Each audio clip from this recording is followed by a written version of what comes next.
السلام علیکم ورحمۃ اللہ وبرکاتہ۔ میرے محترم ناظرین، آج ہمارا موضوع ملکی مسائل کا حل تعلیمات رسول صلی اللہ علیہ وسلم کی روشنی میں۔ ہمارا وطن جو ساری دنیا میں جنت نشاں کے نام سے مشہور ہے، آج طرح طرح کے مسائل سے دوچار ہے۔ مختلف تہذیبوں کا گہوارہ، مختلف قوموں کا مسکن، قسم قسم کے طرز زندگیوں اپنانے والوں کا یہ وطن سرسبز و شاداب، باغوں، منموہن جھیلوں، آبشاروں، بل کھاتی ہوئی ندی نالیوں، بلند و بالا پہاڑوں، وسیع و واری صحراؤں کا دیش آج ایسے مسائل میں گرفتار ہے جس کے لیے قائدین کی قیادت اور عقل مندوں کی عقلیں، داناؤں کی دانائی اور مدبروں کی تدبیریں، وہ سب حیران و پریشان ہیں اور اس کے حل تلاش کرنے میں ناکام ہیں۔ میرے عزیز دوستو، اس کی وجہ کیا ہے؟ اس کی وجہ یہ ہے کہ آج ہم نے اپنا مطمع نظر وہ دنیا کو بنا لیا ہے اور دنیاوی اصولوں کے مطابق ہم ان مسائل کا حل تلاش کرنے میں لگے ہوئے۔ حالانکہ یہ حقیقت ہے کہ دنیاوی اصول انسان کے اپنے ہاتھوں کے بنائے ہوئے ہیں اور یہ انسانوں کے بنائے ہوئے اصول زندگی کے ہر موڑ اور ہر مرحلے پر انسان کی رہنمائی نہیں کرتے، اور نہ وہ مذہبی تقدس انسان کو حاصل ہوتا ہے جس پر انسان کے لیے اللہ تبارک و تعالیٰ نے اجر و ثواب مقرر کیا ہے۔ میرے عزیز دوستو، ہمیں اپنے وطن سے محبت ہے، ہمیں اس کے ذرے ذرے سے محبت ہے، ہمیں وطن کی مشکلات اور ان کے مسائل اور دشواریوں کا دکھ ہے، درد ہے۔ ہر پہلو پر غور کرنے کے بعد ہم اس نتیجے پر پہنچے ہیں کہ ہمارے ملک کے بڑھتے ہوئے مسائل اس وقت حل ہو سکتے ہیں جب ہم اپنے خود ساختہ قوانین کو چھوڑ کر سید الاولین والآخرین محمد عربی صلی اللہ علیہ وسلم کی تعلیمات گوش حق جو ہے وہ سنے اور دل و صداقت سے اس کو قبول کرے اور اپنے اقوال و افعال اور اپنے حرکات و سکنات کو حضور علیہ الصلوۃ والسلام کی تعلیمات کا پابند بنائے۔ میرے عزیز دوستو، آج میں آپ حضرات کے سامنے چند بنیادی مسائل کی طرف نشاندہی کروں گا جس کی وجہ سے ہمارا ملک مختلف امتحانات میں گرا ہوا ہے۔ سب سے بڑا مسئلہ ہمارے ملک کا تعصب ہے، فرقہ بندی ہے۔ میرے عزیز دوستو، آج ہم ایک قوم بن کر نہیں ہیں بلکہ ہم سب فرقوں میں اور عصبیت میں بٹے ہوئے لوگ ہیں۔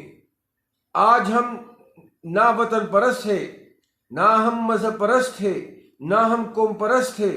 آج پاکستانی عوام مختلف گروہوں میں، مختلف فرقوں میں، جماعتوں میں بٹے ہوئے منقسم قوم ہے اور عصبیت اتنی ہے کہ میرے عزیز دوستو، انسان کی اندر جو آدمیت ہے وہ انسان سے نکل چکی ہے۔ اب انسان کی اندر جو آدمیت کی وجہ حیوانیت اس میں آ چکی ہے۔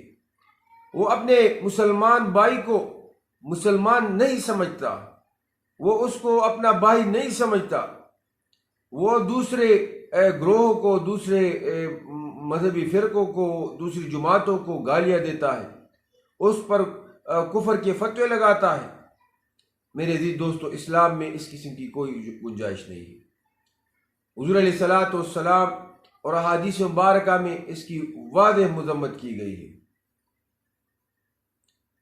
فرقہ پرستی اور عصبیت کے درخت پر حضور علیہ الصلوۃ والسلام فرماتے ہیں، لیس منا من دعا الی عصبیہ، لیس منا من قاتل عصبیہ، لیس منا من مات علی عصبیہ۔ تو میرے عزیز دوستو، جو مسلمان ان چیزوں میں گرا ہوا ہے، جو مسلمان آپس میں ان مسائل میں گرا ہوا ہے کہ وہ دوسرے مسلمان کو برداشت نہیں کرتا، وہ دوسرے مسلمان کے عزت کو، ان کے مال کو، ان کے عہدے منصب کو وہ دیکھ نہیں سکتا، اور وہ حسد، بغض، کینے اور تعصب میں بھرا ہوا ہے، تو میرے عزیز دوستو ہم کیسے ایک وحدت اور ایک مسلمان قوم اور ایک پاکستانی بن کر ابھر سکتے ہیں؟ میرے عزیز دوستو، ہمارے ملک کا ایک اور بڑا مسئلہ ہے، اور وہ ہے کہ ظلم اور بربریت اونچ نیچ میں یہ برابر چلی آ رہی ہے۔ جو طاقتور ہے وہ کمزور پر ظلم کر رہا ہے، حالانکہ اسلام اس کی سخت مذمت کرتا ہے۔ پیغمبر علیہ الصلوۃ والسلام فرماتے ہیں، جو شخص جس نے جان بوجھ کر ظالم کی مدد کی وہ اسلام سے نکل گیا۔ اس کے ساتھ ساتھ ایک اور حدیث مبارکہ میں حضور علیہ الصلوۃ والسلام فرماتے ہیں، صحابہ کرام کے مجمع سے، اپنے بھائی کی مدد کرو، خواہ ظالم ہو یا مظلوم ہو۔ صحابہ کرام رضوان اللہ تعالی علیہ مجمعین نے پوچھے، اے اللہ کے رسول، مظلوم کی مدد تو ہمیں پتہ ہے کہ اس کی مدد کیسے کی جا سکتی ہے، لیکن ظالم کی مدد کیسی ہوگی؟ حضور علیہ الصلوۃ والسلام نے فرمایا کہ ظالم کی مدد یہ ہے کہ ان کو ظلم سے روکو، یہ اس کی مدد ہے۔ میرے عزیز دوستو، آج ہمارا ملک اخلاقی بحران کا بھی شکار ہے۔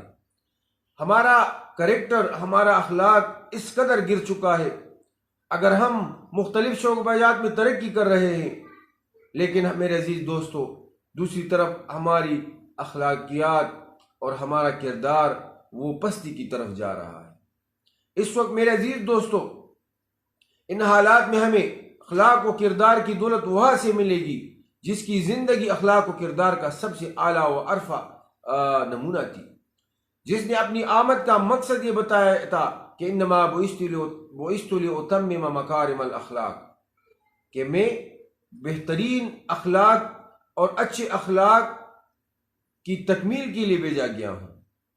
اس ذات نے بتایا انسان کو جو سب سے اچھی چیز عطا کی گئی ہے وہ اس نے اخلاق ہے۔ حضور علیہ الصلوۃ والسلام فرماتے ہیں، لا یرحم اللہ من لا یرحم الناس، اللہ تبارک و تعالیٰ اس شخص پر رحم نہیں کرتا جو اللہ کے بندوں پر رحم نہیں کرتا، اور اللہ کی مخلوق اللہ کا کنبہ ہے۔